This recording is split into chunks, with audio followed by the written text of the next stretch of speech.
Good morning, students. Hope you all are happy and safe at your homes, enjoying your online learning.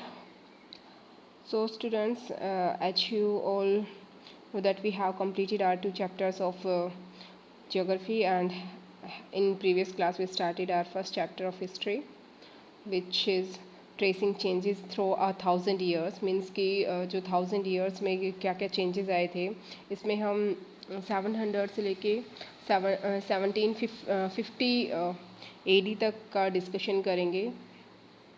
In this chapter we will discuss, even in this class, in 7th class we will discuss in history the medieval period of history of India. इस chapter में हमने जो जो discuss किया था, सबसे पहले तो यही था कि जो है काफ़ी चेंजेस आए थे. जैसे ट्रेसिंग चेंजेस इसका नाम ही है इस चैप्टर का, तो बहुत सारे चेंजेस आए थे. जैसे ये जो सबसे पहले जो एक मैप बनाया था 1154 में जो ये मैप बनाया था, और इसके बाद में 1720 में जो फ्रेंच एक कार्टोग्राफर ने जो मैप बनाया था, इसमें काफ़ी चेंजेस थे.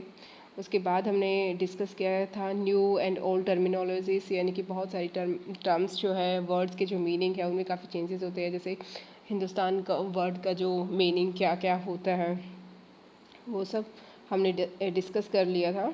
इसके बाद हिस्टोरियंस एंड देयर सोर्सेज की जो हिस्ट्री राइटर्स होते हैं, जिनको हम हिस्टोरियंस बोलते हैं, उनको कौन कौन से सोर्सेज से ये सारी इन्फॉर्मेशन मिलती हैं, क्या बेस होता है उनको हिस्ट्री लिखने का. सो इसके बारे में भी हमने डिस्कस किया था. इसके बाद में एक ये यहाँ पे ये चीज़ है कि जो वैल्यू ऑफ पेपर क्या है. मीन्स स्टार्टिंग से ही हमारे पास पेपर नहीं था. लोग कुछ भी इंस्क्राइब करने के लिए या फिर कुछ भी मैन्युस्क्रिप्ट्स लिखने के लिए क्या करते थे कि जो किसी पेड़ की बार्क होती थी उस पर या फिर लीव्स पे लिखते थे. सो इसमें कुछ वैल्यू है. First is, in the middle of the 13th century, a scholar wanted to copy a book. Means एक scholar copy करना चाहता था किसी book की, but he didn't have enough paper, so he used the writing of a manuscript he didn't want, dried up paper and used it. Means उस time पे paper की इतनी ज़्यादा वैल्यू होती थी कि हम डायरेक्टली कहीं भी जाके पेपर को परचेज नहीं कर सकते थे, बाय नहीं कर सकते थे. उसके लिए एग्जाम्पल में दिखाया है कि उसने जो पुराने उसके पास बुक रखी थी, उसको उसने पेपर से वॉश किया, और उसके बाद उन पेजेस को ड्राई करने के बाद फिर उस पर अपना जो भी उसको लिखना था वो उसने कॉपी किया. और दूसरे पॉइंट पे देखो, एक टाइम पे तो ऐसा था, और दूसरे टाइम पे क्या था, a century later if you brought some food in the market you could be lucky and have the shopkeeper wrap it for you in some paper. Means आज के टाइम पे इतना आ गया है एक सेंचुरी के बाद में ही कि हमें पेपर बहुत इजीली अवेलेबल हो जाता है. इवन किसी शॉप पे भी जाते हैं तो हमें कोई भी चीज़ एक शॉपकीपर पेपर के जो पैकेट टाइप से होते हैं उसमें दे देता है. तो अब इसके बाद जो आर्चीव्स है उसमें भी चेंजेस आ गए थे, क्योंकि एक ने किसी की चीज़ की भी कॉपी दोबारा से की तो उसको इतने अच्छे से समझ में नहीं आता था, तो वो बस ऐसे ही डिज़ाइन उसी तरीके से बना देता था, उसी टाइप का कोई वर्ड लिख देता था. तो ये काफ़ी चेंजेस हो गए थे. न्यू सोशल ग्रुप्स, मीन्स बहुत सारे न्यू सोशल ग्रुप्स भी उस टाइम पे आए थे. ये भी हमने डिस्कस किया था. 700 to 1750 भी बहुत सारे हिस्टोरियंस आए थे. इस चीज़ से भी हमने डिस्कस कर लिया है.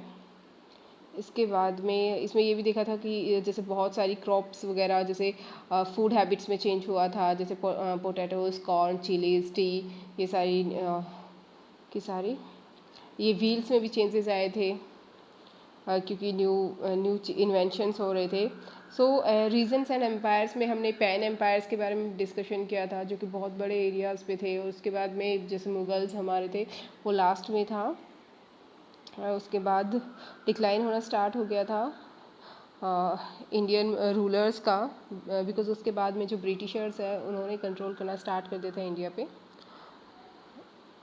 So today we are going to start our chapter from the languages and reason.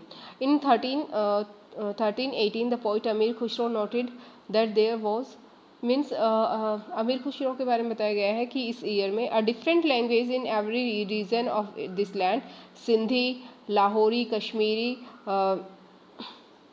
दवार Sundari in south Karnataka, Telangani in Andhra Pradesh, Gujari in Gujarat. Means यहाँ पे बहुत सारी लैंग्वेजेस के नेम दिए हुए हैं कि बहुत जितने भी रीजन्स थे, जितने भी अलग अलग एरियाज थे, उनके अपने अपने एक लैंग्वेज होती थी।